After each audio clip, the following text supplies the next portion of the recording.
And in the silence of the Arizona night, the light in the window stayed on a beacon for the lost, a lighthouse for the weary, and a promise that as long as the mountains stood, the echo would never fade. Epilogue. The frequency of home. Generations later, the diner still stands. It is no longer in any map, nor can it be found by any GPS. It exists only for those who have learned to listen to the wind. They say that if you find yourself at the foot of the superstitions at sunset, and you hear a melody that sounds like stone turning into song, you should follow it. You will find a small, neon-lit sanctuary where a woman in a yellow apron is waiting for you. She will offer you a cup of coffee and a seat by the window, and in that moment, you will realize that you are not just a traveler, you are a part of the resonance. You are the latest note in a song that started with a Dutch prospector and will continue as long as the earth has a heart. The gilded dust is under your boots, the echo is in your breath, and the mountain is home. The end. Echoes of the Gilded Dust. A novel of the Superstition Mountains. Prologue. The frequency of ghosts. The Superstition Mountains do not forgive, but they do remember. To the casual observer driving east from Phoenix, they appear as a jagged, purple bruise against the horizon, a fortress of volcanic rock and sun-scorched silence. But for those who live at their feet, the mountains are not merely scenery. They are a living, breathing entity with a pulse that hums at a frequency just below the range of human hearing. For nearly a century, that pulse had found its home in a humble structure of weathered wood and buzzing neon. It sat at the edge of the world, a lighthouse for the lost, where the scent of sourdough and sizzled beef mingled with the dry, ancient aroma of creosote and sage. This is the story of the Tingvang Kukat Vang, the echo of the gilded dust. It is a story of a gold that couldn't be spent, a song that wouldn't be silenced, and a yellow apron that held the weight of 100 years of destiny. Chapter 1. The Silent Guardian. Maya Thorne stood on the back porch of the diner, her hands tucked into the pockets of a cardigan that had seen better decades.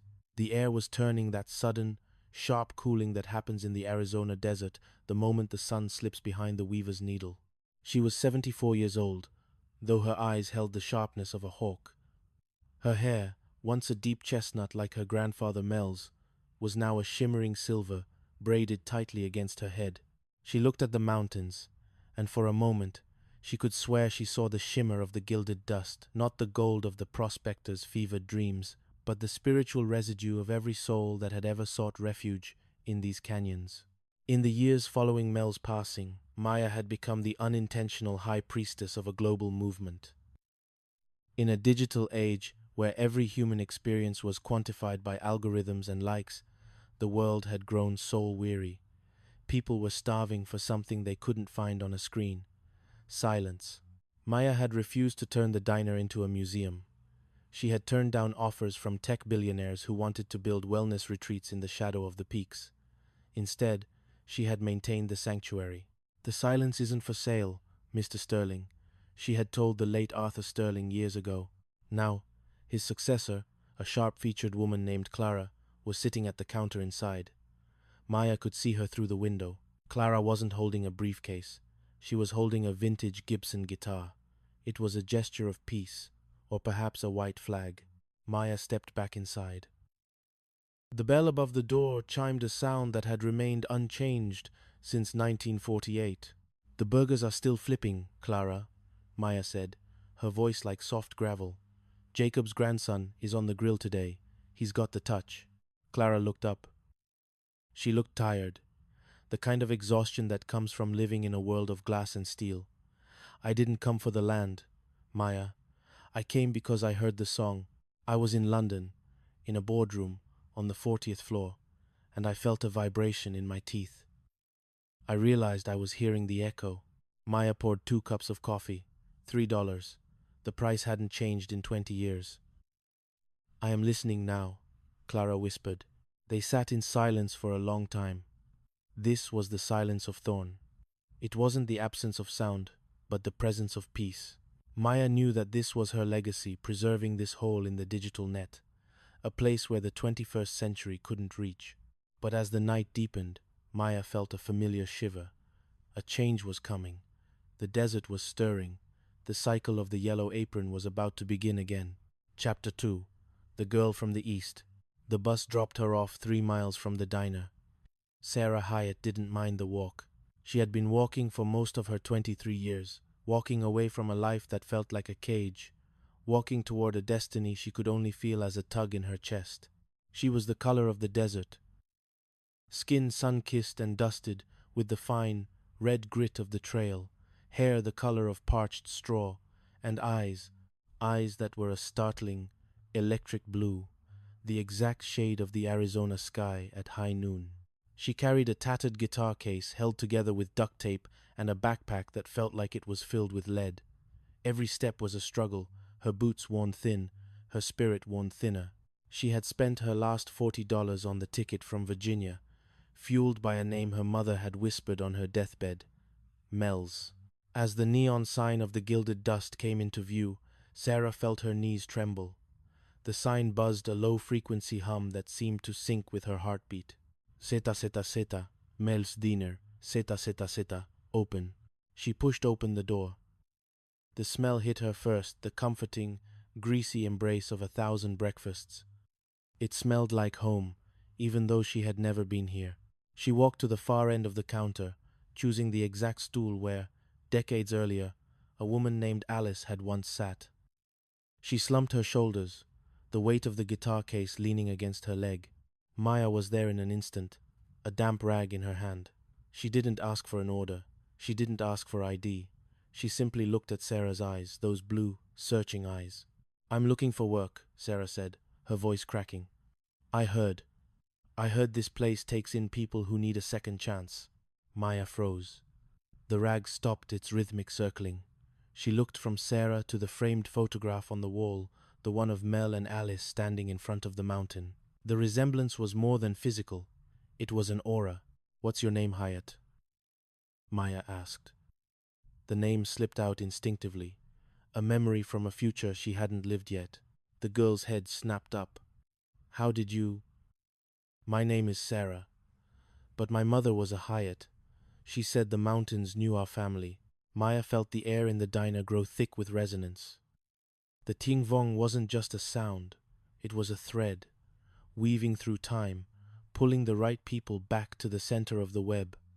"Well, Sarah," Maya said, reaching into a low drawer. She pulled out a bundle of fabric. It was a yellow apron, the color of a dying sun, faded and soft. "You're just in time for the lunch rush. The coffee is fresh, the grill is hot, and the mountains, well, the mountains have been waiting for you." Sarah took the apron. As her fingers touched the fabric, she felt a jolt of static electricity. The jitters she had felt for 3,000 miles vanished, replaced by a terrifying, beautiful certainty. She was home. Chapter 3. The Anatomy of Resonance. The first week was a blur of grease and gravity. Sarah learned that Mel's Diner didn't operate on clock time.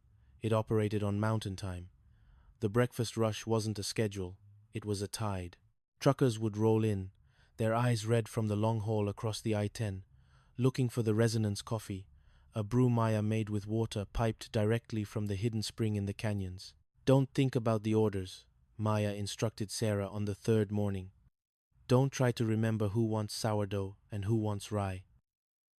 It sounded like hippie nonsense to Sarah at first, but by Friday, she understood. She found herself moving toward booth 4 with a refill before the customer even realized his cup was empty. She knew exactly when Jacob's grandson, Leo, was about to burn the bacon before he even smelled the smoke. But it was the evenings that changed her. After the dinner crowd thinned out, Maya would lead the silent treks. Sarah wasn't allowed to lead them yet, but she watched from the porch. 20 people, from all walks of life, walking in a single file line toward the whispering canyons. No phones, no talking, just the sound of boots on gravel. "What do they hear out there?" Sarah asked Maya one night, as they sat together on the back porch, the neon sign buzzing above them. "They hear the legacy," Maya said. "They hear Alice's music, trapped in the granite. They hear the heartbeat of the Dutchman's mine, which isn't filled with gold, but with the vibration of the earth itself. And if they stay long enough, they hear their own truth. Sarah looked at her guitar case in the corner. I haven't played since I got here. I feel like the mountain is too loud. My music feels small. That's because you're trying to play over the mountain, Maya said kindly. Stop trying to be the lead singer. Try being the instrument. That night, Sarah went down to the basement studio. It was a time capsule. Alice's old recording equipment, reels of magnetic tape, dusty microphones, and handwritten lyrics sat exactly where they had been left. Sarah found a small, locked metal box under a stack of old gilded dust menus. She brought it upstairs, her heart racing. Maya? I found this. Maya's face went pale. She produced a small iron key from a chain around her neck, the key Mel had given her. He said, this was for the one who comes after.